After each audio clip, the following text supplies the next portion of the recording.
By the end of the first episode, you have a strong notion of who's guilty and who's not, and after episode 2, you know for sure.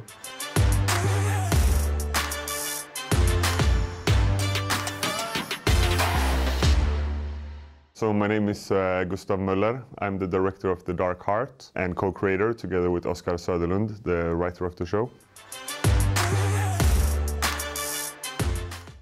In short, it's about two women on opposite sides of a disappearance.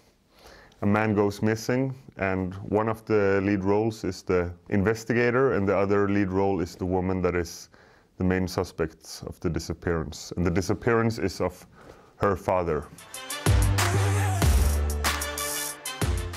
The series is based on a true story that took place back in 2012 in rural Sweden in the forestry community. That story became a book titled The Dark Heart. That feels like they're taken from like a 19th century novel from Sweden, you know. It's about family feuds and fighting for an inheritance and forbidden love and people living off the land, the strong patriarch controlling the small community. All of these things felt very ancient, you know, even though it took place right now. In a lot of ways, this is a series about like underdogs that want to be seen and want to have their place in society, and I think that's a very contemporary need of ours. And how these two things met in the real story, I thought was very interesting to try from a directing standpoint, to try and like visually and in a cinematic way, try and create this contrast as well of the old and the new, you know. I'd say it's not a whodunit, because obviously it's a crime story because it revolves around a crime. But the focus point is much more the characters of the story.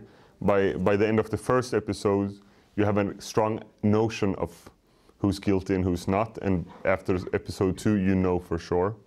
So what we explore is not who did it, but kind of more why, and the like psychological aspects of both sides of this story, you know. So I would say it's very much a thriller, but very much a slow-burning thriller, very much character-focused.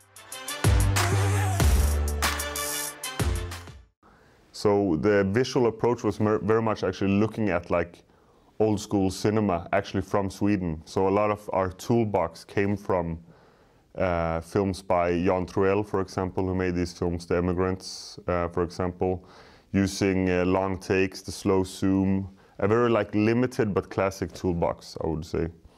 And obviously, the main visual of the series, apart from the characters, is the forest that surrounds them, and really making that a character that evolves throughout the show, you know. The forest means different things as the show progresses and kind of takes on a life of its own. I mean, it's fantastic I just got here, so I can't really speak on the experience, but obviously we're very happy to be a part of it and to get the show out in Europe and hopefully the world, you know.